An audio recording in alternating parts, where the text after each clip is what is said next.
네, 아까 기후변화가 국가뿐만이 아니라 개인의 문제라고 말씀해주셨었는데요. 그렇다면 우리 시민들, 우리 지역 주민들은 어떤 방식으로 지속 가능한 도시 분반을 만드는 데 기여할 수 있을까요? 도시는 스펀지처럼 물을 흡수해야 한다라고 말씀을 드렸습니다. 그래서 지금 보시는 그림처럼 우리 도시가 지속 가능한 능력을 갖추려면은 체질을 개선을 해야 합니다. 그래서 지금 도시는 이미 시민 여러분 필요에 의해서 만들어진 모양새를 갖고 있습니다.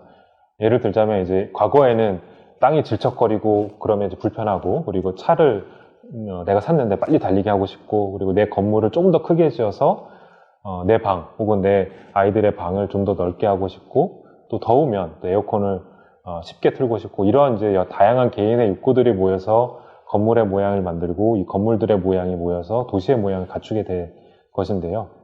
앞으로 이제 여기에 기후변화를 대비해야 한다라는 인식을 더하는 것부터 시작을 해보셨으면 합니다.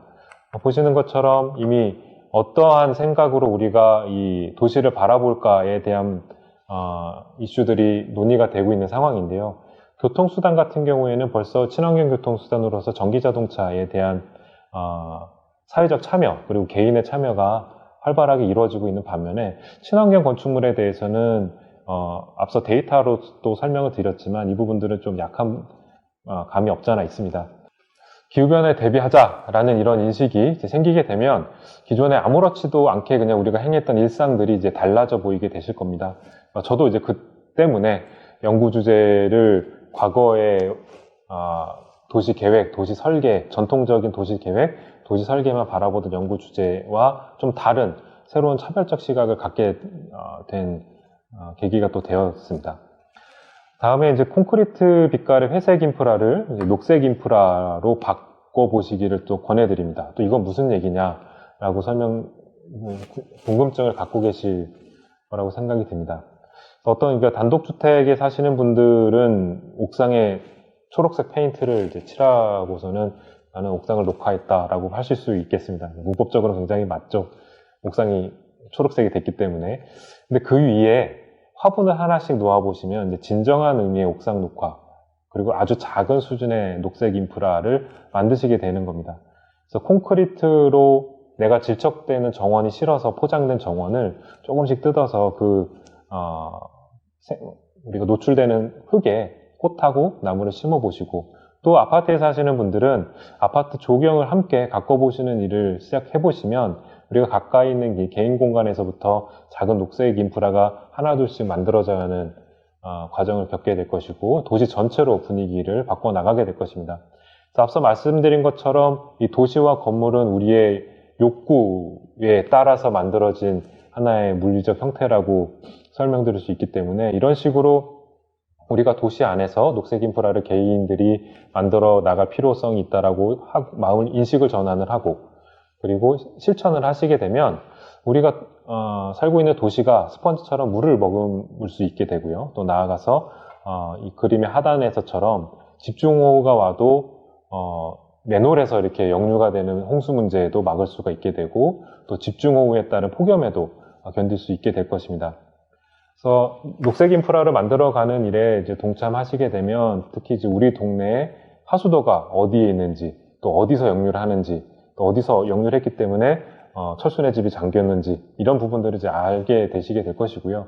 또 요즘에 혼자 사시는 그 노인분들이 많은 걸로 알고 있습니다. 그래서 그런 분들 중에 또 누가 폭염에 피해를 받게 됐는지도 또 알게 되시게 될 겁니다.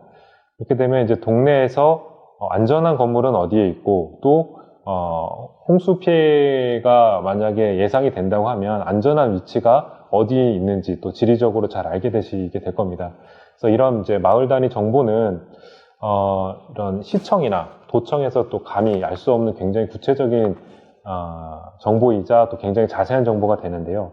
우리가 기후변화 대비 차원에서 동네의 약점과 강점을 가운데 두고 우리가 주기적으로 정보를 공유하고, 만약에 있을 수 있는 어떤 집중호우나 폭염, 폭설 등등의 기후변화 문제가 예상이 된다고 하면 미리 이제 동네 취약 지점을 점검하고 보강할 수 있게 되는 것이죠. 지금 이제 화면으로 보여드리는 지도는 미국의 이제 보스턴의 하나의 마을 하나의 우리나라로 치면 이제 동의 개념에 해당하는 지역이 되겠는데요. 이 지역 같은 경우에는 홍수가 났을 경우에 어느 지역이 주로 침수가 된다라는 정보를 미리 갖고 있습니다. 그리고 홍수가 날 경우에 물이 어떤 방향으로 흘러가게 된다라는 것까지 미리 지역 주민들의 그 지식을 통해서 데이터를 만들어 놓고 지도를 갖고 있게 되는 거고요. 파란색으로 보이는 부분들이 홍수가 나게 된다면 잠길 가능성이 굉장히 큰 지역들을 의미를 하고, 하얀색으로 보이는 건물들은 물에 적어도 잠기지 않는 안전한 지역으로 분류가 됩니다. 그래서 거기 하얀색 지역 안에, 즉 안전한 지역 안에 공원들이 이런 홍수가 났을 경우에 대피할 수 있는 대피 장소로서 미리 정보들이 공개가 되고 있는 상황인 거죠. 이미 앞선 선진국에서 대비하고 있는 것처럼 동네가 어디가 취약하고 어디가 안전한지를 미리 알게 된다면 속담을 좀 빗대서 가래로 막을 뻔한 일을 삽으로 막았다라고도 할 수 있겠습니다. 그래서 이미 이 자연재해가 빈번한 미국이나 일본과 같이 이제 흔한 커뮤니티 리질리언스가 시민활동으로서 전개가 되고 있는 상황이고요. 좀 더 구체적으로 말씀드리면 주기적으로 동네 주민들끼리 모여서 지금 화면에 보시는 것처럼 재해 취약 지도를 스스로 만들고 공유하고, 그리고 대피 경로와 비상 식량이 어디에 저장하면 좋을 것인지, 그리고 사후 복구를 하기 위해서 필요한 자재 창고를 어디에다 두어야 물에 잠기지 않는지에 대한 여러 가지 정보들을 서로 공유하고 주민들 자체적으로 결정을 하고 있는 상황입니다. 오늘 지속 가능성과 리질리언스 개념을 중심으로 특히 건축과 도시에 대한 다양한 정책을 소개해 주셨는데요. 센터장님께서 그리시는 미래사회 모습에 대해서 말씀주세요. 글쎄요, 저는 늘 두 가지 모습을 그립니다. 그래서 얼마 전 다른 강연에서 예를 들어서 말씀드렸던 2030년 해수면 상승에 의한 인천공항과 부산과 같이 해안 저지대가 바다로 변하는 모습도 생각을 하고요. 또 코로나19에 우리 사회 전체 구성원이 합심을 해서 대응하는 것처럼 국민과 국제사회가 단합된 모습으로 탄소 배출을 최소화시킨 완성된 탄소 중립 사회에도 생각을 해봅니다. 지금 우리가 살고 있는 현재의 그 경제 기반 자체의 에너지원 자체를 바꿔야 되는 상황에 와 있기 때문에 화석연료 기반 경제에서 청정연료 기반 경제로 또 전환하는 것도 포함시켜서 생각할 수밖에 없습니다. 그래서 현재 우리나라는 그 대부분의 이제 전기를 생산하는 에너지원을 석탄과 그 석유, LNG와 같이 화석연료를 기반으로 에너지를 생산하고 있고, 그 에너지를 기반으로 여러 경제활동들을 지금 하고 있는데요. 앞으로 이 청정연료 기반으로서 경제 기반이 바뀐다 하더라도 이와 같은 경제 생활은 꾸준하게 유지할 수 있어야 됩니다. 또 반면에 그러면서도 우리가 탄소를 배출하지 않는 여러 가지 기법들, 앞서 설명드렸던 이제 녹색 인프라라든지, 그리고 그 녹색 건축과 같은 여러 가지 그 도시를 구성하는 기법들이 적용이 되면서 온실가스 배출 자체를 최소화하고, 동시에 어쩔 수 없이 우리가 받아들일 수밖에 없는 지구온난화 1.5도에 관한 회복 탄력 능력까지 우리가 갖추게 되면 앞으로는 이제 우리 지구온난화가 더 이상 우리나라나 해외에서도 문제거리가 안 되지 않겠는가 생각을 합니다. 제가 마치 그 기후변화를 빌미로 해서 사회불안을 조장하는 것처럼 오해하실 분도 계실 거라고 생각을 합니다. 하지만 저는 현재 국가정책을 연구하는 사람이기 때문에 최악의 상황을 전제로 또 우리가 대안을 연구하고 고민을 해야 하는 숙제도 안고 있습니다. 그래서 개인적으로는 전혀 이제 바라지 않지만 앞으로 그 최악을 대비할 수 있는 대안을 고민해야 하는 한 사람이 돼야 된다라고 저는 스스로 생각하고 있고요.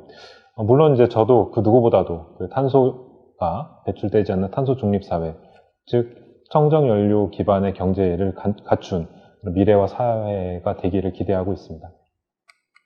오늘 이 영상을 보고 계실 충남 그리고 세정 지역의 주민들에게 마지막으로 한마디 부탁드립니다. 네네. 2018년은 폭염, 그리고 2019년은 태풍, 2020년은 장마로 우리가 그동안 갖고 있었던 기록들이 연이어 갱신이 됐습니다. 올 또 겨울은 또 봄 날씨와 같이 따뜻했다가 오늘은 굉장히 추운 한파가 나타나기도 했는데요. 또 이런 현상들이 해가 거듭될수록 빈번하게 또 발생하고 있다라고 모두들 느끼실 거라고 생각합니다.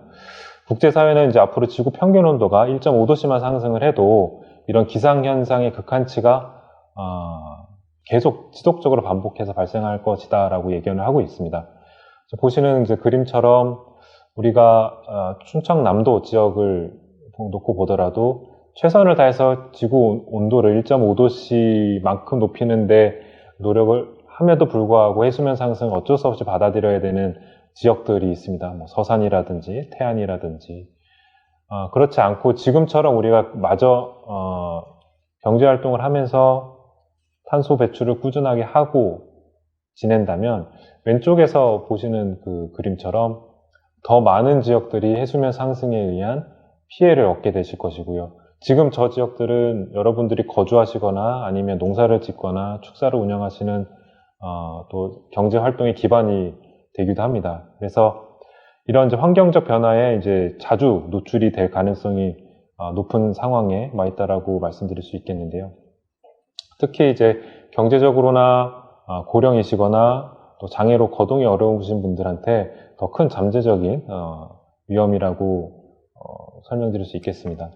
그래서 앞으로 우리가 기후변화를 대비하기 위해서 어떤 개인의 인식 전환, 그리고 내 집에 녹색 인프라를 만드는 어떤 작은 관심과 실천이 모이고 또 이것이 공동체와 사회가 동참할 것을 개인이 목소리를 내기 시작하신다면 우리 그 충남의 모든 도시들이 기후변화에 대해서도 지속 가능하고 또 든든한 도시로 변화하게 될 것이라고 저는 생각을 합니다. 지역 여러분의 작은 실천을 당부드리면서 오늘 강연을 마치도록 하겠습니다. 네, 감사합니다.